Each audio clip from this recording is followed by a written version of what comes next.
Cynthia strutted out of the shopping mall, her heels clicking sharply on the tiled floor. The sun in Abuja was hot that afternoon, but she didn't mind. Her long, curly wig bounced with every step, and her designer sunglasses shielded her eyes from the glare. She had just picked up a few new outfits and shoes for the weekend hangout with her friends. Her phone was pressed to her ear as she glanced at something her friend, Titi, said on the other end. I swear, if one more guy slides into my DMs, I'll scream. She giggled loudly, ignoring the people walking past her. In her distraction, she didn't see the elderly woman coming from the side, clutching a small nylon bag filled with some vegetables and a few other grocery items. The woman, wearing a faded Ankara wrapper and an old blouse, was slow and tired, her slippers barely making sound on the floor. Before anyone could react, Cynthia crashed right into her. The bag fell from the woman's hands. Tomatoes and onions rolled on the floor. The woman gasped and bent down quickly, trying to gather her things.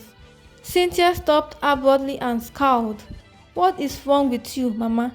She snapped, rolling her eyes dramatically. Can't you watch where you're going? People like you just like to block the road for others. A few passers-by slowed down to look, but Cynthia didn't care. She adjusted her handbag and continued her rant. Next time, learn to walk properly. Some of us have places to go. The old woman didn't say a word. She just quietly bent down, picked her groceries with shaky hands, and stood up slowly. Her eyes met Cynthia's for a brief second. There was sadness, disappointment, and something else Cynthia couldn't read.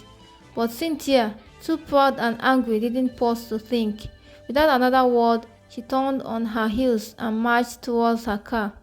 Later that evening, after a long nap and a quick shower, Cynthia dressed up for her visit to David's apartment.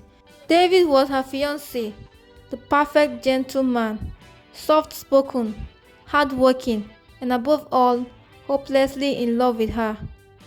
They had been dating for almost 2 years, and their wedding was just 4 months away. David had earlier called her saying, Babe, I want you to meet my mom today. She just arrived from the village. You know I've been talking about her for months. Cynthia smiled as she dabbed perfume on her neck. Of course, baby. I've been waiting for this day, she said, imagining how she would charm the old woman and win her over, like she did with everyone else. She wore a simple but elegant chiffon gown, light makeup, and a small gold necklace. Her confidence was high. Nothing could ruin it that night. As she walked into David's living room, she saw David first. He stood up with a big grin and opened his arms for a hug. My queen, he said jokingly. She laughed and hugged him. My king, she teased back. Come sit down. I want you to meet the most important woman in my life, David said, motioning towards the couch. Cynthia turned to face the woman sitting there. The room froze. Her heart skipped a beat. Her legs almost gave way. She opened her mouth but no words came out. Sitting on the couch was the same elderly woman from the mall. The same woman whose groceries she had kicked, whose pride she had crushed just hours ago. Mama, David beamed with pride. This is my sweet mother, Mama. This is Cynthia, the woman I told you about. Cynthia's throat dried instantly. Her smile disappeared. Her eyes widened in horror. The elderly woman sat with her hands folded on her lap, wearing a plain wrapper and a simple blouse. But now, in this setting, she looked more regal, more composed. Her earlier sadness had disappeared, replaced with quiet strength. Good evening, Ma. Cynthia finally managed to whisper, her voice shaking. Ma gave her a small, tight smile. Good evening, my daughter, she said softly. Her eyes held Cynthia's in a long, silent gaze. The same eyes that had looked at her with sadness earlier now carried something heavier.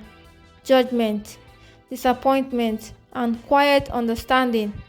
David, still clueless about the awkward tension, laughed. Babe, sit down. Relax. You're acting like you just saw a ghost. Cynthia gave a nervous laugh and sat stiffly on the edge of the couch. Her palms were sweaty.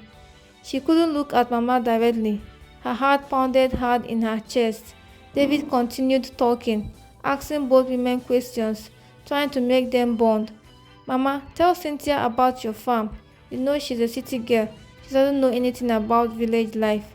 But Cynthia barely heard a word. Her mind kept replaying the scene at the mall. Her harsh words, the way she had mocked Mama publicly. How many people had seen her behave like that? And now, this woman was going to be her mother-in-law. As the evening dragged on, Cynthia felt smaller and smaller. Every time she risked a glance at Mama, she caught her watching quietly, with the same knowing look. At some point, Cynthia excused herself to the bathroom. Once inside, she leaned against the door, holding her chest, gasping for air. "Oh God, what have I done?" she whispered. Her phone buzzed. A text from Titi popped up. "How did meeting David's mom go? Are you charming her already?" Cynthia couldn't even reply. She washed her face quickly, trying to steady her breath. When she came back to the living room, Mama was standing, ready to leave. David grabbed the car keys. "Let me drop Mama off at her friend's place where she's staying for now." Mama picked up her small bag and walked to the door. But just before she stepped out, she paused and turned to Cynthia. "My daughter," Mama said gently, "sometimes the people we meet on the road today are the same people we will meet at home tomorrow." Cynthia froze. Her stomach twisted. Mama gave her one last look, then left with David. The door closed behind them, leaving Cynthia alone, standing in the middle of the room, guilt swallowing her whole. Her mind screamed with shame. How would she face Mama again? How could she explain? Would David ever find out? Would this affect the wedding? As she collapsed onto the couch, one thing became clear. Her life, from this day, had changed. The moment the door closed behind them, Cynthia sat frozen on the couch. The ticking wall clock was the only sound in the apartment. Her heart pounded louder than ever. For the first time in her life, she didn't know what to do. She buried her face in her hands. Her mind kept replaying Mama's final words. "Sometimes the people we meet on the road today are the same people we will meet at home tomorrow." Tears pricked her eyes. She thought about how she had humiliated the woman, called her names, and showed her no respect. And now, this woman held the key to her future happiness. For the next few days, Cynthia couldn't sleep well. Whenever David called, she pretended to be fine, laughing awkwardly through their conversations. She avoided visiting his apartment, making up flimsy excuses. Finally, David noticed. One evening, he called her. "Babe, what's wrong? You've been acting strange ever since you met Mama." Cynthia hesitated. I don't know if your mom likes me," she stammered. David laughed. "Relax, Mama likes you. She told me you seem respectful and quiet." "I mean, she didn't say much, but she smiled when I mentioned your name." Cynthia's chest tightened. The woman hadn't told David anything. Not yet.